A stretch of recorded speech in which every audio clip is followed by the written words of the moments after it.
Ant-Man is in his prime right now. He was making people look out there like if he was in a park gym by himself. Dillon Gabriel, the 94th pick overall, selects his jersey number, and it's number 2. He drew a line in the sand. That's it. Jimmy Butler, Draymond Green, Steph Curry. Give me them in a game 7. Like, I don't care who they're playing. We're under the impression that Andy's on a business trip. Got some undercover video showing exactly why Andy's not here today. Thank you for watching our show. Make sure to like, share, and subscribe to stay up to date with all of our content. Beyond the narrative. Beyond the narrative. Best in class, so pray for my peers. Slingshot bullet, it's clear. Your weak shots couldn't pierce through bulletproof ears. A martyr, a menace. I'm leading horses to drink and pulling teeth like I'm feeding the dentist. Beyond the narrative. Welcome back to another episode of The Crossover. Today's episode is brought to you by BTN Connect, powered by Athlete Narrative, the all-in-one recruiting platform helping athletes get seen, get signed, and get to the next level. Gentlemen, here I am again. Yes, sir. Back to filling in. Sixth man of the year. Petey, I want to tell you how you ended up in this seat today. Yeah, please, because I got a text at 7 in the morning that says, hey, you're on. And I'm like, Okay. Okay, all right, cool. So we're under the impression that Andy's on a business trip. I'm like the TMZ of this bitch, okay? I've got some undercover video showing exactly why Andy's not here today. It happened to be during the Kentucky Derby. Oh. He won. He picked the winner, him and his crew, and he showed the highest vertical he's shown since his senior days at Braddock High. So more than an inch and a half. He pulled a hammy, and he pulled a calf muscle. But don't take my word. We'll go to the video. Let's go! Sovereignty! Come on, baby! Sovereignty! Come on! Hang on! Hang on! Hang on! Let's go! Let's go! Yes! Yes!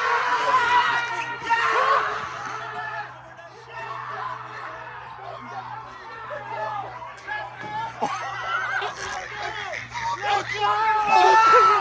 Yeah! Let's go!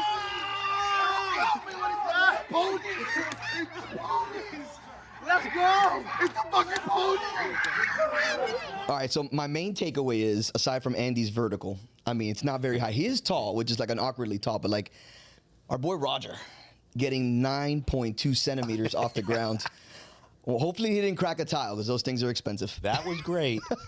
But honestly, the emotion in Nico, like he just won the Super Bowl. Well, and last year they lost by a nose. Yeah. So they both bet on the horse, and they literally lost by a nose. I could tell you, it was very intense there. I got a little spooked. Nico went to Catholic college just to be a professional handicapper. Just Imagine that. unbelievable. His mom would be proud. Anyways, jumping into the NBA playoffs. This show is brought to you by BTN Connect, powered by Athlete Narrative. Parents, you're probably spending thousands and thousands of dollars trying to get your kid recruited and going nowhere fast. But with this app for $15 a month, solves all the headaches that you're going through. And this app is backed by AI, which saves you a ton of time, and you don't have to write manually and trying to track these coaches down. Be sure to hit the link in our description or in our bio. Sign up now. Warriors versus the Rockets. I honestly didn't think that the Warriors were going to win just because of the simple fact of how flat they looked in the previous game. But, Steph's proven record. I think he's 4-1 all-time in Game 7s. Jimmy's 3-1 all-time in Game 7s. Warriors come out. Buddy Hield hit, 9 of 11 from 3. Mm-hmm. Steph and Jimmy combined for 44. Did the Warriors' experience outweigh the Rockets' inexperience in this game? Absolutely. I think you're spot on with that. I think we predicted that this would be an upset because of the experience. You got to look at the Rockets, man. They got a bright future. I think, the future is now for them as well. I think they got to make a couple tweaks to their roster, maybe get, some more vets in there while they still have some young developing talent. Jalen Green didn't have a good playoffs, right? He had a great one game where he had 38 points, but his lack of experience and his overall, being one-dimensional, in my opinion. He's a great offensive player, right? But I think, Amon Thompson is the cornerstone of that franchise. I think they have to make a decision to invest in him, right? Because I think he has the ability to not only score, but he rebounds at a high level. He gets steals. He's a great defender. He's, very versatile on the offensive and defensive end. And so, like, if it were me, I would look to kind of package Jalen Green up, some of those young players, draft picks, and get a veteran presence, like maybe Kevin Durant or someone like that. No. We need KD needs to come to Miami. I'm in agreement with that. Forget the Houston talk. But I'm just saying, like, they're right there, especially with, like, Van Fleet kind of, being a potential player option. So they could, either pick up the option or they could, let him become a free agent and then re-sign him to a multi-year deal at a smaller number. Yep. But, like, their lack of experience is something that, like, needs to be addressed if now is their time. Right. Great spot. Perfect segue. I just think you look at Golden State, Jimmy Butler, Draymond Green, Steph Curry. Give me them in a Game 7. Yeah, for I sure. don't care, man. Facts. Like, I don't care who they're playing. That's just enough. Buddy Hield coming on for 33, lights out, difference maker, and they needed that someone else to show up. He was the one. But you just give me those three guys in a Game 7. I really don't. I don't give a shit who they're playing. Hey, Nev, a very underrated move by Coach Kerr in this series was kind of jumping on the sword, right, when those guys went down and kind of taking them out in the third quarter. A couple games previously, Yep. right? And so they were fresh. They looked like, they were the fresher team. Obviously, they've been there before. Draymond said that, like, he had a mindset shift where he wasn't going to get in any bickering with the officials or junk up the game. He was just going to bring that tenacity and that experience to the table. And I think in this case, experience outweighed the youth. Talking about officials, all right, I personally think that the NBA hired NHL officials this playoff round. You know These what? playoffs. Big shout out to the officials, because, like, they get so much flack for missing calls, for, junking up the game in so many different areas, being petty, etc. Mm-hmm. But, man, they've, I think the officials, without collusion, I think they've kind of come together and they wanted to see a different brand of basketball being played for the playoffs. Yeah.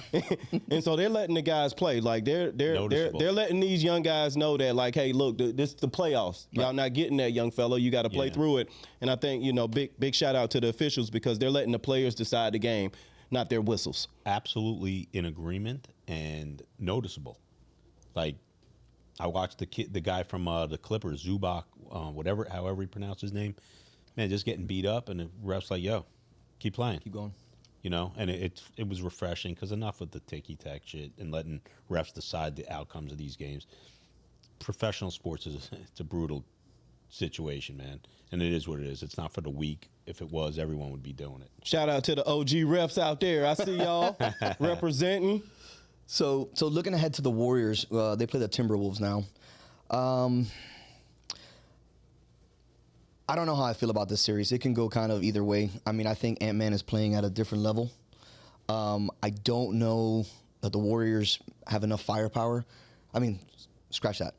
Defensive firepower to be able to stop him because you can switch him on with Draymond. You can put Jimmy on him, but that dude's a score. He was making people look out there like if he was in a park gym by himself. Yeah. Personal opinion, obviously. I love him. I love his brand of basketball. I love his tenacity. I love his everything about him. It just reminds me of somebody like such old school basketball, So looking ahead to this series, are the Warriors, they're coming off a Game 7. Timberwolves been rested since Game 5 from the Lakers. Lakers in 5. Lakers in 5. What's your outlook on this series? Man, I think it's a balanced series. I'm going to go with the youth on this particular series because they do have experience. Though they're youthful and Ant-Man is a young player, he had a great playoff run. Obviously, they do have veterans. When you have Mike Conley on your team, like he's worth like 2 veterans. But just because the Rockets beat you down so much, right? There were injuries, there's nicks and things like that. They take you to 7 games. You got to pretty much go straight to Minnesota from Houston. You don't get to go home and kind of, charge up and things like that. But, I'm going to go with the Timberwolves in this series. I think they have enough they have enough firepower defensively. They have enough of defensive versatility. And then they have Ant-Man, who I think will be the best player on the court, even with Curry on the court. I think Ant-Man is in his prime right now. Yeah, he's definitely in his bag the last couple games. Yeah, I love Steph Curry, and I'd really like to see Golden State keep going.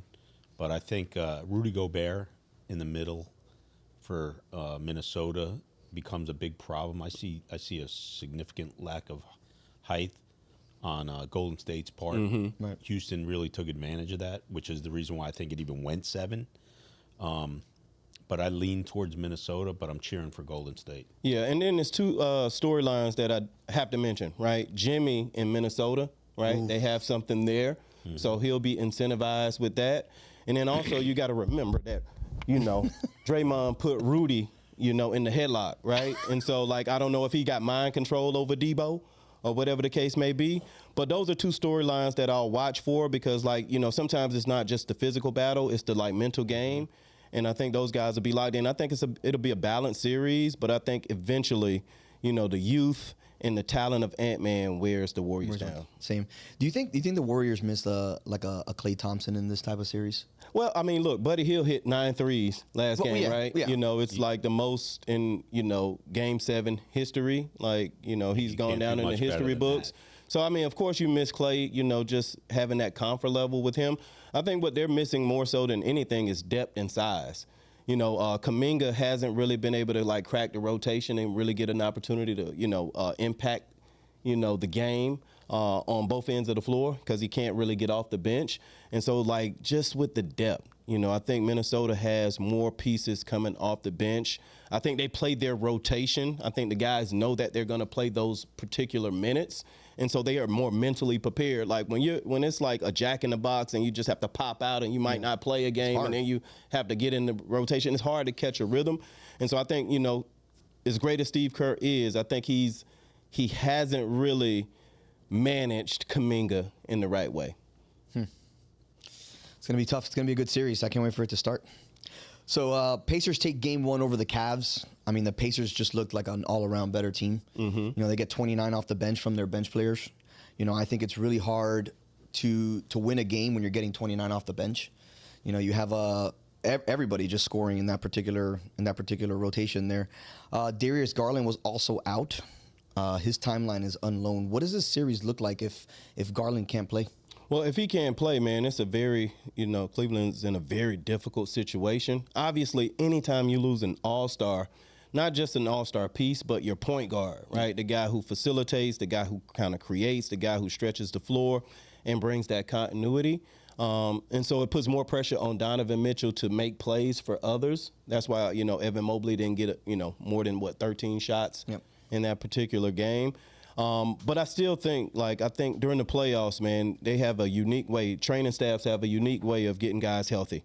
Cortisone shots, Toradol shots, around-the-clock treatment. And so if Garland can get on the court, I still like Cleveland in that series. But if he's not available to play, the Pacers are very capable of, taking care of business. Yeah, the Pacers looks really good. I was looking at that. I was like, wow, like they are just. They got a nice squad. Yeah, man. they got a nice balanced. squad. And then the first thing I think of, like, Pacers Boston Eastern Conference Finals. After this game, I saw it was kind of a blowout, kind of big deal. But do you think the Pacers can keep this pace throughout the rest of the whole playoffs, or you think Cleveland's going to make obviously their adjustments and maybe next game will be a little bit different? Nev, you want me to go on this? Go ahead. Yeah, man. I think one thing. You're the local NBA correspondent. I know, right? So the Pacers, no pun intended, they play with pace, right? And it's great to see Rick Carlisle, who's a guy who historically in one era called every play and used a really methodical approach to the way he coached offense. But to see him having these guys with those same core principles and values, but playing at a faster pace, it's been awesome. So yeah, I think the Pacers will play their game. Right. I just believe that, like, when Garland is on the court, Cleveland has too much firepower. And, from the jump, I always said that it would be the Celtics and the Cavs in the Eastern Conference Finals. And I'm going to hold to that. And I still have the Celtics coming out of the East. Nice. Yeah, I mean, I think Indiana, they're a real pain in the ass team. They've always been a pain in the ass. Yeah, and I just looked at their stat. I looked at their stat line at the end of the game yesterday, and their starting 5. Low man on the totem pole was Miles Turner, who's obviously arguably their best player, maybe Halliburton, depending which. But 13 points, but everyone double figures. Yeah. And then they had 2 other guys in double figures, I believe, that coming off the bench. Man, that just well-rounded, man. And Rick Carlisle's a Hall of Fame coach. Do you think he goes into the Hall of Fame with the ankle tape as a coach or no? You know what? A lot of people don't know this, but like there's folk tales, folk legends that Rick Carlisle would get taped, you know, before games as a coach, right? And so he's just that locked in. Obviously, you know, Rick played the game at a high level. He's a former NBA player. He's coached, you know, throughout different eras of basketball. And so, like, I think that team is a great representation of him. And it's just great to see him evolve as a coach. It's really a lesson for a lot of veteran coaches to be able to be fluid enough to adjust to the new brand of basketball. A lot of them can't. Hard to adapt right? sometimes. And he's been able to do that. So, like, big shout out to Rick Carlisle and the job he's doing with the Pacers. Absolutely. Other news, speaking of coaching, Gregg Popovich stands down. Yeah. Talk about a guy has stood the test of time with managing different players, you know, managing different eras of players, being able to really, you know, insert himself over the time, of course, of basketball, you know, being able to change his coaching strategies and being able to know, you know, the new NBA, old NBA. You know, what does somebody like Gregg Popovich mean to, like, you know, obviously the league? Obviously, he's a Hall of Fame coach. Yeah, man. Know? Pop means so much to us because, like, unlike a lot of the great coaches who I believe are on the Mount Rushmore of coaching, like, Pop has touched us all, right? You know, he's more personable. He has this empathy and this ability to relate to guys. He coaches with military precision. And he's unlocked a lot of talent. If you look around at the Sam Presties and the Danny Ferries and, you know, Emi Udoka and the coaches that have kind of come under his tutelage, it says a lot about him. And so, like, yeah, you know, he's stepping down as a coach, but I think he's elevating and going up higher into the front office. I think our biggest concern is his health. Yeah. We just want Pop around because, like, we're better because of him. Yeah, I agree. Huge Pop fan. Huge. Definitely, as Keyon suggested, Mount Rushmore of coaches. Hall of Fame, top of the food chain. Hall of Fame for Pop. I saw Shaq talking about him when Shaq came over from the military, you know, with his family when he was a youngster going to high school in San Antonio, and Pop, you know, getting some shoes for him because who has size 22 or 23s just hanging around. And you just don't hear anything bad about Pop. No. And that's, you know, it's a great testament of who he is as not only a coach but as a person. I was watching Robert Horry talk about him over the weekend, or I think yesterday, and he was saying how he was a player's coach. You know, his mom was, you know, Robert Horry's mom was dealing with some type of illness, and Pop wouldn't let him come to the facility. He told him, go home. No, but she's doing fine. That's fine. She's not out of the woods. Go back home. Like, you know, you'll never get that time back. And to me, that's one of those guys that is so much bigger than basketball for him. You know, he builds relationships with his players. You know, I haven't heard one person that says I hated playing for that guy. Yeah, man. You know, He's a human being, man. I mean, you know what I mean? Like, he's just, you can just see what he is. Even like when he was going back and forth with Craig Sager, who passed. You know, like that's. I mean, it was classic what he used to do with the interviews. Greg, what are you seeing out there? They're not playing. Any great inside stories from the city of San Antonio? Oh, KD. man. You know what I mean? Man. Like, it don't even have to be Pop related. Yeah, I mean, you know, for me, man, San Antonio was always a great place to play because they had that championship pedigree. But I remember one day in San Antonio's practice facility, a couple of my guys got into a fight when I was with the Clippers, right? And, like, that just really stood out to me is because, like, we kind of wrecked their weight room. Right. And I'm sure, like, when Pop went in there and saw medicine balls all over the place, I know he probably had some words for Coach Alvin Gentry. But I won't throw those guys under the bus right now. I'm going to save that, like, when I start doing my storytelling times. Oh, yeah. When I put names and faces to That's it. coming. Coming soon. Yeah, Keon's Corner. it's coming soon. No, that's the name. I just threw it out there. Straight like that. But, you Keefy know. Coffee with Keon. Keefy Coffee with Keon. Sponsored by Keefy Coffee. They're there, boys. They're there. Okay. Oh, man. All right, jumping on to some NFL news. We're actually going to go with the Troll of the Week. All right, and this Troll of the Week today is Dillon Gabriel. They go to jersey selections. All right, obviously Shedeur Sanders is on the Browns as well. Dillon Gabriel, the 94th pick overall, selects his jersey number, and it's number 2. Yeah, number 2. You know, as a player, somebody selects your number, all right, how do you feel? I mean, obviously, I feel like this is more of a troll, obviously, because he's like, screw this guy. I'm going to take the number, see what he does. What would you do if somebody takes your number? I mean, it's nothing you can do. Like, it's a hierarchy, when you get, jersey numbers, right? So it's either like veteran status or draft status. And Gabriel went before Shedeur. Obviously, Tim Couch didn't do too well in number 2, so he might have helped him avoid the stigma associated with that lack of success in Cleveland. That's a good one from AI. But also, this kid is also, you got to go compete with this guy as well, right? And you could potentially, give him extra motivation. You could potentially miss out on a good teammate, with that kind of, move. But at the same time, he had the right. Right. Because he went ahead of him in the draft. So he does have, that seniority over him in that capacity. He drew a line in the sand. That's it. This is my job or win it. Right.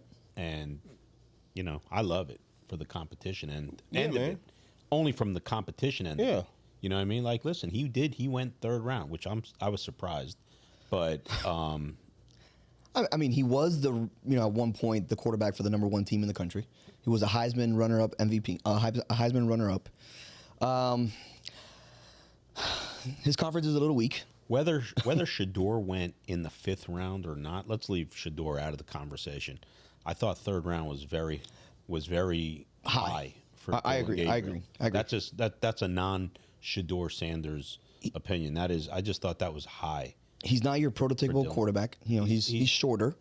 Yeah, he's he's 5'11". 5'11". He's another Tua. If you look at the quarterbacks who have been successful under 6 feet over the course of time, in recent memory, Drew Brees and Russell Wilson. That's it. Well, Kyler Murray's been pretty successful. And Kyler Murray. But I think he's in the next class under 5 feet. Yeah. Because he's very, very short. Even though I fight for the underdog. No pun intended. Yeah, I knew that was coming. Scripted. So what does that? So what does that do? What does that do for a player competition? You've been in a professional setting for a locker room. What does that do for a competition standpoint when you know that this guy's this guy took my number?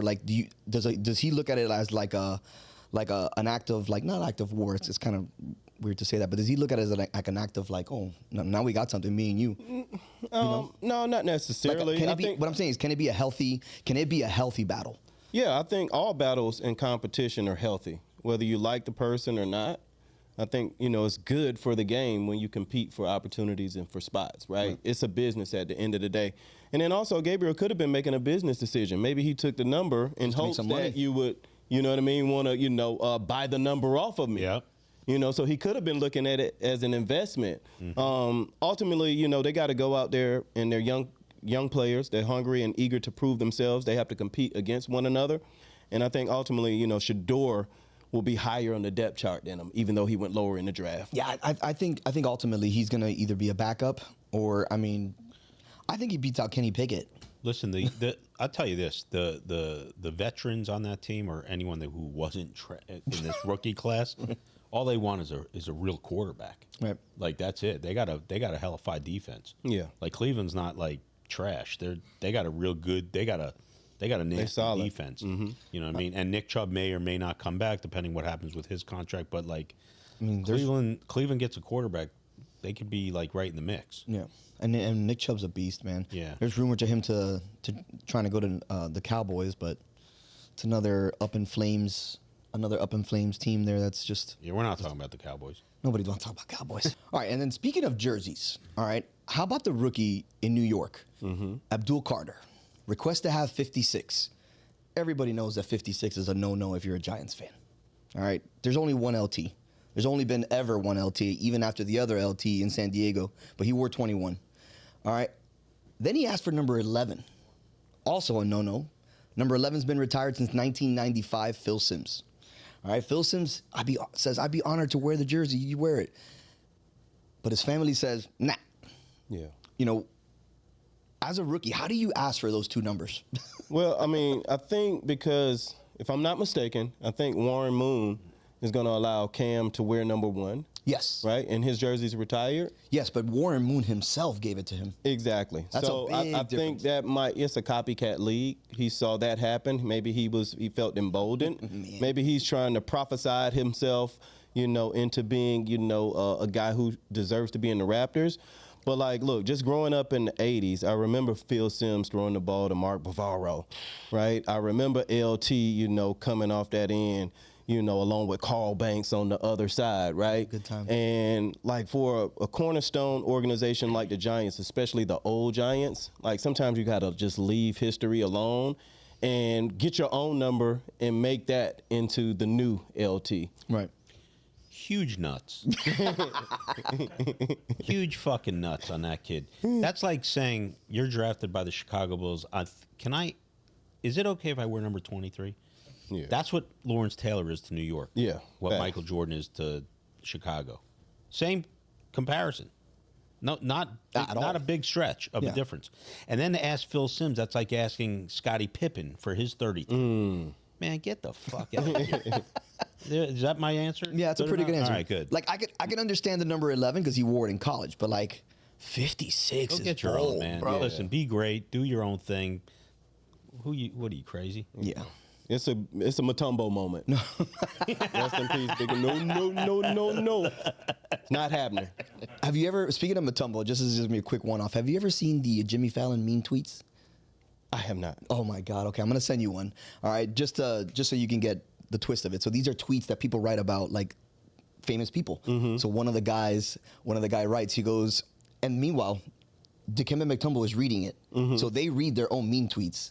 So the tweet says, I sleep at night easy knowing that if the guy that voiced Cookie Monster died, we can always insert Dikembe Mutombo.